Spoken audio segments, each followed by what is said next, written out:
Girl, that was a big old mistake. You should have left with your man. You could have left them people right there or made him stay with you and do what you was doing. But you don't leave him out celebrating by himself because he gonna meet up with Jordan later.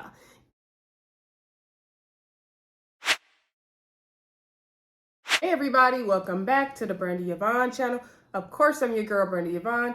Here on my channel, y'all know we do fun reviews, recaps, and discussions of all of our favorite shows. We are still talking The Best Man, the final chapters. This is episode 6 or chapter 6, however y'all want to call it. It's titled An American Wedding. Y'all please do me a favor, hit that thumbs up button. Also, thank you to those who continue to subscribe. I see y'all subscribing and I greatly appreciate the support. Comment down below. Let me know what y'all think of the series as a whole up until this point. I've watched it all, so you can spoil it in the comments. I don't care. I still wanted to give y'all a chapter by chapter review. Maybe we'll do 7 and 8 together since we're rearing to the end here finally. Anyway, y'all, let's get into the review, shall we? So, episode 6 is very good as well. Let's see, episode 6, we start with the trailer to the movie Unfinished Business that Harper, originally wrote the book about. And so we see Murch is in the gym doing his sparring boxing thing, and he sees the trailer and he is not pleased. He doesn't like how his character is portrayed, the group thinking of him as being soft and things like that. So he ain't happy with it. Then we see Harper back at the house and he's like, oh, I'm sorry, I missed New Year's Eve. They showed a text between him and Lance, but I didn't stop to try to focus in and read it. But anyway, he's like, oh, I'm sorry, I wasn't here for New Year's Eve. We'll spend all the next New Year's together. She's like, you think this is about New Year's? Like, you tripping. And he was like, what's the problem? Like, the heat is good now. And he was like, she was like, I really wanted this, business. And he's like, Robyn, like, I tried. There'll be other properties. If it's that important to you, we'll find something else. And she was like, if she was like, what about supporting, like, this is what I want, this is what I need, like, want to do, like, why aren't you supporting me? I always support you. And so then he was like, sorry, like, maybe it's because I didn't get to see it, like, I didn't really know what was going on. He was like, also, like, you be having these ideas and then you don't really follow through. And then she's like, oh, why you gonna, talk about some behaviors I had 20 years ago. He was like, no, not 20 years ago. He was like, you want to do that subscription business? We did that. Okay, we don't do it no more. You wanted this garden. You don't even tend to it anymore out there. He was like saying all this stuff. Like, basically, she has all these ideas and dreams and she gets started on them and then she don't want to do it anymore. Is Harper's thing. And then she's like, well, what about you? Every time you have just an inkling, an idea, I still support you. I follow you in your dreams. I don't question them. And so then she was like, even this house, like your dream to live in this house, I followed that. And then he was like, oh, you don't want to live in the house, like the heat is fine, things happen, like get over it, Robyn. And then he was like, you didn't want to move here, you should have said that. So she screamed at him, I don't want to be here. We see them down to the sofa for couples therapy, y'all. They were sitting so far apart, they could sit a house in between them. Anyway, so Harper, the therapist is like, okay, welcome therapy. How can I help y'all today? She was sounding real like McDonald's-like. So anyway, basically Robyn feels like Harper, he gets onto this, like, she feels like she's not enough, basically, for him. Like, he's always looking for more. He's always chasing more. She feels like she always has to take a backseat to him and his ideas and his things. She's just always followed his lead. He's kind of shocked by her saying all this because she never voiced these things before. Therapist made a good point saying that sometimes, our partners, we want them to be mind readers. And then when we're not, we get upset. And Harper's like, yeah, I'm not a mind reader. Because he was getting all defensive, like, what are you talking about? And she was like, see, he always gets defensive. He doesn't listen to me. I always feel like I have to take the back seat to, his, like, job and everything he has going on. Like, I see him when he gives love to me, it's great. When he gives love to Mia, I see it. I love it. He's a great father to Mia. But when it comes to, like, everything else, she feels like she's always on the back burner. I can relate. And I'm sure a lot of people can relate in relationships to that feeling sometimes. When maybe your spouse has a, more I don't want to say powerful job, but maybe, you know, their job requires more of their attention, or they require, you know, more people require their attention than you, and so you feel like you're fighting for their time, right? And so she just feels that way. She feels like she, you know, always has supported him. He's like, my success is your success. She's like, what about my success? And so she just doesn't feel the same support from him that she gives him. Okay. And so he's like, yeah, maybe, you know, Robyn doesn't always get the best parts of me.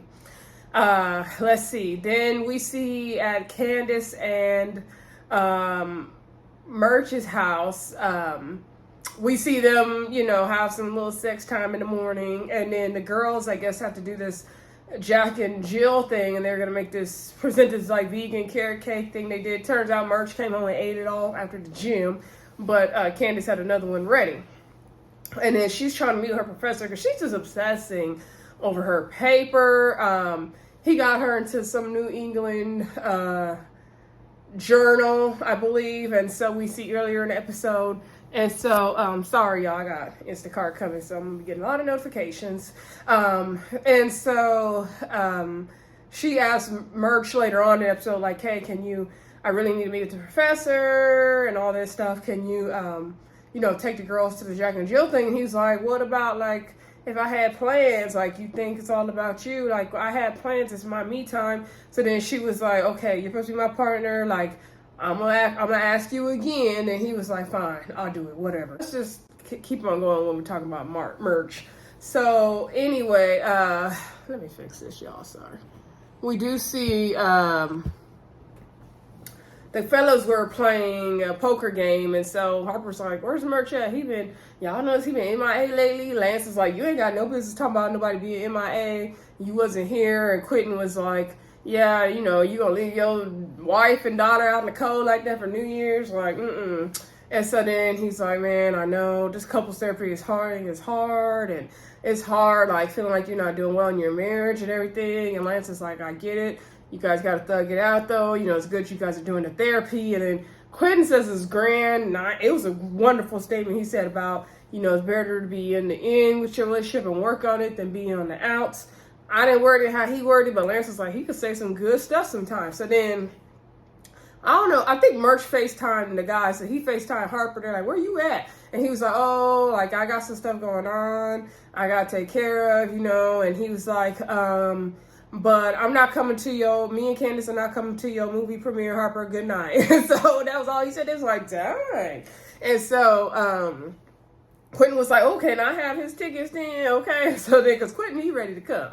So then we do see Jordan is at her job. And y'all know I ain't going to go in no particular order. Jordan is at her job. She's supposed to be giving a presentation. And then her vision starts getting blurry and everything. So then the assistant girl was like, let me take you to the quiet room. So she took her in there, and she's trying to like meditate and all that. I like that little quiet room. That was cute. So anyway, then I think Shelby came in there, hitting the gong, being all loud. She's like, how did you find me? She's like, I'm a news person. I'm supposed to know these things. And so we did see earlier Jordan was looking up some things about Demetrius, because, you know, she just hasn't been feeling too right in her spirit about Demetrius. So she sees that he has some kind of shell company, so she asked Shelby to investigate it, right? So later on, Shelby calls her and lets her know that it is a shell company. I guess he's investing in private companies that buy into private prisons. And so, you know, of course, that becomes a conflict, right, for Jordan, and she doesn't like that. You know, he's supporting the whole prison system, which is, you know, we understand why she feels that way for sure. And so she's not really feeling Demetrius. She feels like their morals are not aligned because of that issue. So,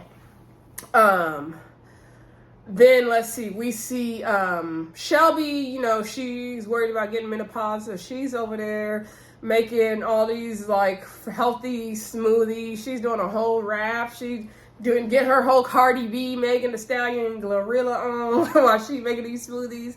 Terrence Howard's like, what is you doing? And then he's like, I thought you didn't do that housewife thing. She's like, oh yeah, I didn't. She was saying like, she's gonna beat menopause. She found these recipes and she gonna slow down. She not gonna be aging. No God. And so then he was like, oh, you need to just let it, have it natural. Like, don't worry about it. She was like, no.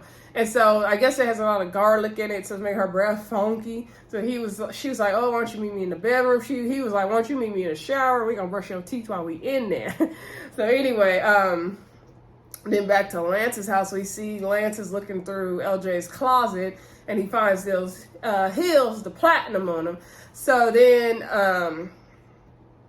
he goes into LJ's room and he puts out this suit for him with this cross, and then LJ comes in and he's like, what are you doing in my room? And he's like, oh, I bought you this custom suit from my tailor. It's Tom Ford. You're going to look fly for the premiere, and look, I got you this cross because I know you like platinum, because he saw the heels with the platinum on it, right? So I didn't even make that connection till I watched this episode for like the 300th time to do this review for y'all. So anyway, it's really only the second time, y'all. Anyway, and so then LJ was like, okay, like he could tell his dad is trying to like change him or figure something out. So then when we do see LJ and the family getting ready for the premiere, and Faith comes down, and Lance is like, oh, where the rest of that dress? Did you look nice, girl? And then LJ comes down, he got the suit on, he got the cross on, but he got on one of his shirts that he liked to wear, okay? And so Lance was not feeling that, because, he's about his androgynous stuff. And so he was like, no, you need to change. And then he was like, why? What's wrong? He was like, what's wrong? That shirt, you need to go change your shirt. He's like, I'm wearing the suit, I'm wearing the cross. He's like, you need to change. And then he's like, fine, I'll change the shirt. So he went back and he did change his shirt like his dad asked him to. I was just feeling so bad for LJ. So anyway, let's see what else happened. So then we do see later on the episode, it seems like couples therapy is going well for Robyn and Harper. And so then it seems like they're able to talk through and work through things. So the episode started out with like New Year's Day, then we went on to like February. So anyway, in that moment, Robyn lets Harper know that, hey, I'm not gonna be able to make it to the premiere. So then they talk about it later on right on the steps. And so he's like, what's going on? And so she said, whatever, some kind of kitchen they donate to. Her restaurant is like one of the big donors to it, and they're having this like awards night and some kind of fundraising, some kind of night they have, and it happens to fall on the same night as the premiere. So Harper's like, well, what do you want me to do? I can't change it. This is the night of the premiere. I'm like, yeah, Robyn, what you want him to do? So she was like, well, how about I go to the premiere with you first, and then I leave before the after party to go to my thing. And so she's like compromising. And he was like, for real? Like, you would do that? She was like, yeah, I would do that. Like, you deserve to celebrate your big night. And so they worked through that. Let me also back up before we get more into the premiere. Quinton went to meet up with Murch and his girls as they were walking to school, I believe. And so he's like, oh man, wanted to catch up with you to have breakfast. And he's like, oh, I don't really have time. And he's like, okay, well, here's a call. Like, we're going to walk and talk. You finna talk to me. And then he's like, what's going on, man? Like, you wearing that poker night? You haven't been around? He's like, yeah, I've just been taking time for myself, doing boxing, stuff like that. I don't remember if he told him boxing or not, but anyway, he let him know that I'm not really feeling Harper on this movie. I don't like the way he did my character. Like, I'm tired of the way you guys think of me. You guys think like I'm kind of some kind of sucker, like I'm soft, like I could be played, I could be talked to any kind of way, and that's not me. He was like, tell Harper, have fun at the premiere, like, but I ain't the one. Basically, he let him know, like, I'm not feeling Harper in this movie. It's all about, he's like, why don't you talk to him? He's like, no, Harper's gonna harp. Like, basically, Harper gonna do what he want to do regardless. So he ain't feeling Harper in this movie, and he let Quinton know. So anyway, which sucks. Then we get to the movie premiere, to the red carpet. We see Robyn and Harper on the way to the premiere, and they seem to be doing better now. Harper was concerned about Robyn, she worried about watching the movie, but she wasn't. She got her event to do. So anyway, then they get to premiere. We see LJ, he snuck in whatever he was trying to wear, and he showed Jordan. And then Demetrius, well, Shelby was talking with Jordan, and Jordan let her know, I got my doctor's appointment coming up. I'm going to take care of myself, because Shelby was trying to get her to go to the doctor when she interrupted her in the quiet room. So figure out what's going on with her vision and stuff.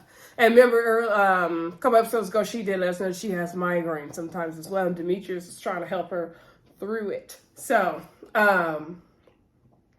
then she was like saying something about like, where's the warden? She's making a joke about Demetrius. Then Demetrius popped up. She's like, see what you be doing to me. And so, then Demetrius like, what's going on? I thought we were, I thought I was picking you up for the premiere. She said, oh yeah, change of plans. She not really checking for Demetrius, but she not really letting him know why yet. And so then we see everybody taking their pictures on the red carpet. They go sit down to watch the movie. We see everyone sitting down to watch the movie, enjoying the movie, laughing, kind of cringing at like the sex scenes and things like that. When they show the Mia's character, the kids are like, yeah, we really would miss mom. And that kind of like makes Lance like look sad as well. Then they show the scene with is her name Kennedy? I forgot what the character's name is in the book. But anyway, the one that's supposed to be Jordan and Lance or Jackson. Do we see their sex scene? And it's just everybody sitting there looking so uncomfortable, okay? And so, yeah, and then they do pan to Robyn and Harper. They looking just very uncomfortable. So, then after the movie, we get to like the after party in the club. I love this scene. We see the waitresses walk around with like graduation outfits on. The club looked like that club they used to always be showing in Empire. Did it look like that to y'all? So anyway, we see everybody there celebrating, congratulating Harper. They shouted out to Quinton and Shelby Spivey for being in the building. Everybody looks good. I love seeing them dance to the old school hip hop songs. And so then we see, Jordan is like toasting to Harper. And then Demetrius pops up and he was like, oh, congratulations, 90s nostalgia is really in right now. Like, that's not quite how I remember college, but, it was really, really doing your thing. And so then Harper's like, oh, yeah, I just wrote the book. The directors, they take it, they do their movie thing. I don't really have much control over certain things. And so then he was like, oh, yeah, that's to be expected when I couldn't quite hear what he said because they had the music so loud, but basically he was saying, like, when you let others, like, run you or take control or something. So then Harper, like, jumped in, like, what, excuse me, like, what'd you say? So then Lance came in right in time. He was like, Harper, you want to go get a drink? And so then Jordan was like, oh, maybe I should go with you guys. And then Lance was like, no, you did enough, God, Mom. Something like a little comment he made. And so then Lance was like, Harper thanked Lance later on, like, thank you for coming over there, saving the day. Like, I don't know what's going to happen next. And he's like, no, it's all good. And Lance said, he's happy with the movie. He's proud of the way it came out. Mia would be happy as well. So, he was happy to get Lance's blessing. And then Harper saying, he misses Mia. He knows Lance does too. He's like, yeah, she would really know what to do with this LJ situation. I just don't know. Harper let him know, like, you and LJ are going to be just fine. Like, don't worry about it. And so, also, side note, the poker episode, I think Quinton or Harper asked, I think it was Quinton asked Lance how LJ was doing. And so, Lance was kind of skating around it. And Quinton was like, man, like, hear him out. Like, I understand, like, what he's going through. Not in the same way, but just the pressure he got from his own dad. So anyway, then we do see, what's her name? Jordan talk to Lance and she's like, are we good? Are we good? And they're like, we good. And so he was like, yeah, you're overstepping your boundaries. And you don't know, LJ's my son, you don't know what's good for him. She was like, them. And then he was like, you need to stop. And he's just going off on Jordan because she's trying to support LJ's decisions and he's not feeling that. And so he basically went off on her.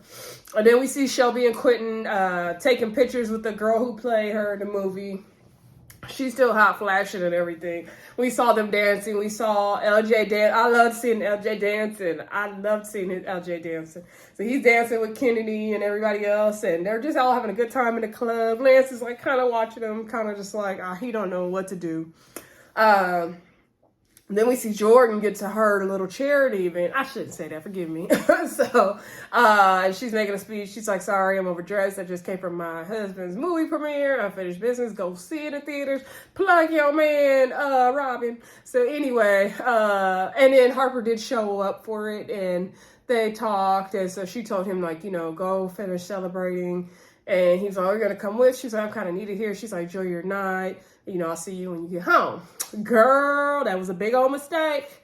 You should have left with your man. You could have left them people right there or made him stay with you and do what you was doing. But you don't leave him out celebrating by himself because he going to meet up with Jordan later. Anyway, then let's see. Later on, we do see him go meet up somewhere. I guess everybody was supposed to meet up. And they just, only Jordan and Harper showed up. So they were like, oh, everybody bailed on us. She's like, you going to get a drink? He's like, I'm all cocktailed out. She's like, okay, well, let's go for a walk. And so we can still celebrate your success. So they went for a walk, right? We see Murch, he had went to his MMA fight thing. And so he missed the whole Jack and Jill event. So he went to go pick up the girls. They was like, oh, it was a parent titty band, but I'm sorry you and Candace couldn't make it. He's like, sorry, like, gotta go. They're looking at his face like, Dad, like, what you been through, Dad? Like, what is going on? So then we see him go home. Candace, she went ahead to meet with Dr. Temple. And so she's like looking at all the texts from the group text about the movie, laughing. And she's saying like, oh, Harper's big night. And he was like, oh, you hopefully you don't have success. Like, don't worry. Like, okay, get back to writing. Now, mind you, I'm like, why is she taking up Dr. Temple's time like this? Like, girl, go home. Let the paper go. Like, y'all be stressing over these papers. I get it. I got 2 masters. I get it. But, it ain't worth it. So, but I feel bad what happened to Candace. So basically, she kept having Dr. Temple look over stuff. And then he was talking to his wife on the phone. He gets on the phone. He started rubbing her shoulders, trying to move in for the kiss on neck, and she told him no and kind of hit him out the way. The cleaning lady, Luciana, come in. She's all, and then startled everything. She's like, oh, sorry, I'll come back later. And so then Candace got the hell out of there. She came home. Murch is on the sofa. And, she was just like all distraught and everything. Then let's see. We see like the end is turning, like the end of the night, sun is rising, Robyn in the bed, Harper ain't nowhere to be found. We see Quinton and Shelby come home. They all drunk, laughing, giggling, having a good time. They trying to get it on. Next thing we know, Quinton has a heart attack. Y'all, I was like, what we not gonna do? Y'all know how we do over here. What we not gonna do is have Quinton die in this series. But thank God we know he didn't die. Spoiler alert, if you didn't watch the next episode, he was fine. But I was like, not Quinton having a heart attack. Y'all, that was so scary. Anyway, let me know what y'all thought of episode 6. We only got 2 more episodes to go, y'all. I will talk to y'all soon. Don't forget to like, subscribe, comment, and share. And I will talk to y'all soon. Bye.